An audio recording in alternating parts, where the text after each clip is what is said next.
उत्तर प्रदेश की राजधानी लखनऊ के मलिहाबाद में स्थित ऐतिहासिक गोपेश्वर गौशाला तीर्थ। आइए जानते हैं इस तीर्थ का इतिहास।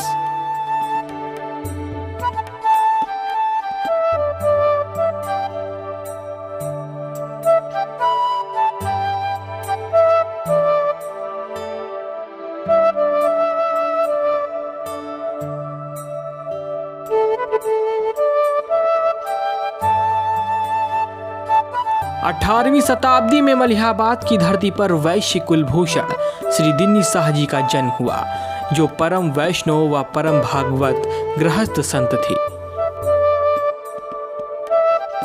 दिन्नी शाह जी बचपन से ही धार्मिक प्रवृत्ति के थे तथा उनका मन सदैव परमार्थिक कार्यों में लगा रहता था। समय के साथ उन्होंने गृहस्थ जीवन में प्रवेश किया, परंतु उन्हें संतान का सुख नहीं प्राप्त हुआ। अतः उनके मन में वैराग्य उत्पन्न हो गया और उन्होंने इस आश्रम का निर्माण कर समाज को समर्पित कर दिया। आश्रम में अद्वितीय व विशाल एक पक्की सरोवर का निर्माण कराया, जो कि चारों ओर से दिव्य वृक्षों, जिसमें से पीपल, बरगद, पाकर, गूलर, आम से घिरा हुआ पहले भी था और अब भी है।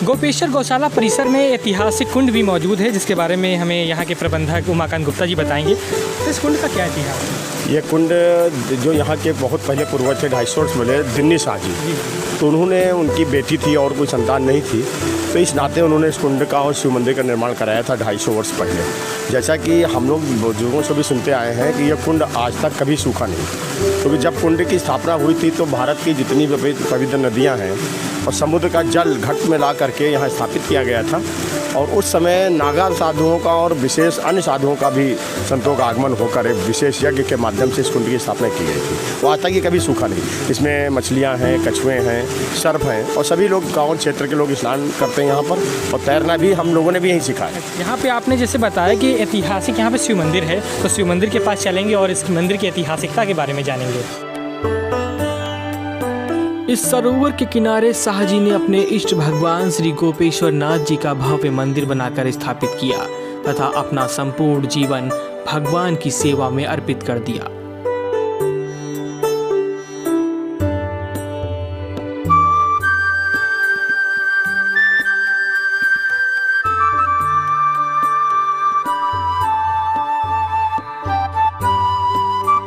गोपेश्वर गौशाला परिसर में स्थित ऐतिहासिक शिव मंदिर के पास भी हम लोग इस वक्त मौजूद हैं। हमारे साथ यहाँ के प्रबंधक उमाकांत गुप्ता जी हैं। इस जैसा कि हमने बताया कि सरोवर की स्थापना जब की दिन्नी शाह ने, तो उसी के साथ भगवान शिव की आराध्य गोपेश्वर नाथ भगवान की भी उन्होंने प्राण प्रतिष्ठा की। कि निश्चित है कि जब कोई सरोवर या तीर्थ बनता है तो कहीं ना कहीं मंदिर का, देवालय का स्थान होना ही चाहिए।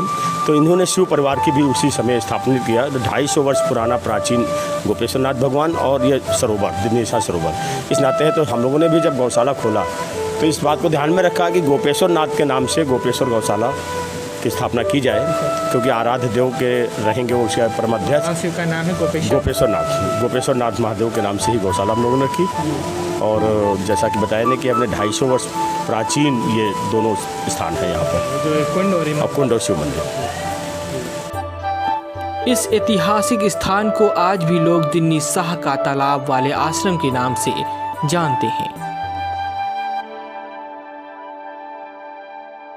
यह दिन्नी शाह जी की तपस्या तथा सेवा का ही परिणाम था कि कालांतर में यह आश्रम विभिन्न दिव्य संतों की तपस्थली बना व अनेक यज्ञादि, होम आदि वैदिक सनातन धार्मिक क्रियाकलापों का केंद्र बिंदु रहा।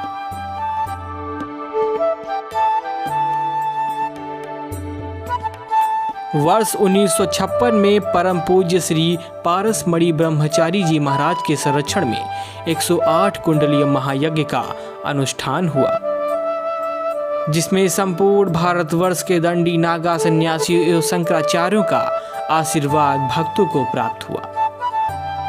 वर्ष 2001 में इसी आश्रम में एक अति विशाल श्री राम महायज्ञ का अनुष्ठान हुआ, जिसमें अनेक संतों, शंकराचार्य, धर्माचार्यों का समागम हुआ।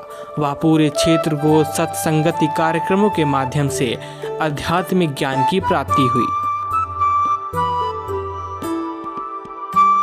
19 फरवरी 2002 को इसी यज्ञ के वार्षिक उत्सव के अवसर पर भगवान श्री गोपेश्वर नाथ जी की कृपा से अनेक संतों के माध्यम से भूमि पूजन कर सहयोगियों बंधुओं के द्वारा श्री गोपेश्वर गौशाला की स्थापना की गई, जिसमें अब तक गौशाला परिवार के द्वारा लगभग 4000 से भी अधिक गौवंशों की सेवा की जा चुकी है।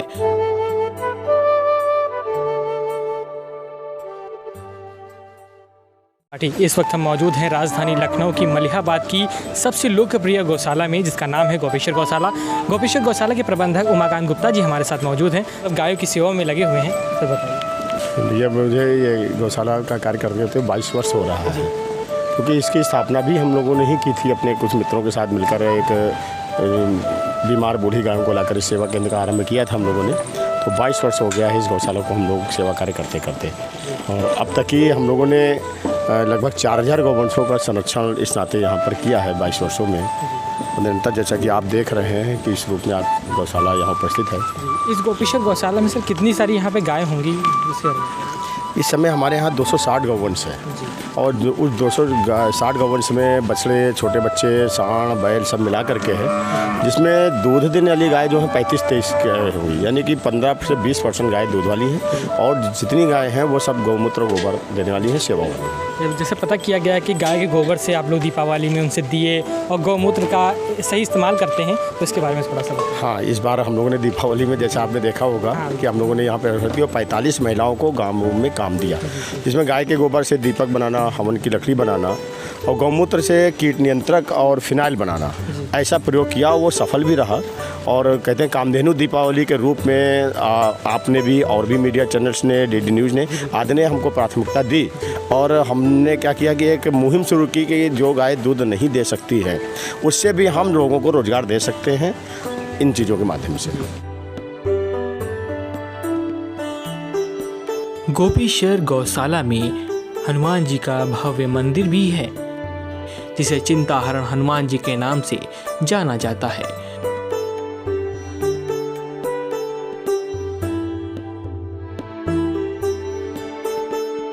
वर्ष में कई बार यहाँ पर मेलों और भंडारों के आयोजनों के साथ साथ अनेक संतों के माध्यम से भक्तों को भागवत वचन का सानिध्य प्राप्त होता रहता है।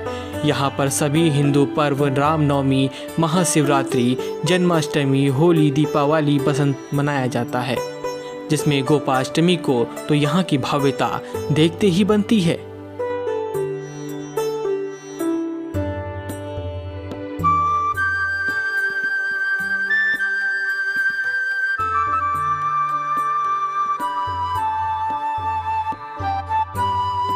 समय समय पर यहाँ पर भोलेनाथ के महारुद्राभिषेक का भी आयोजन किया जाता है।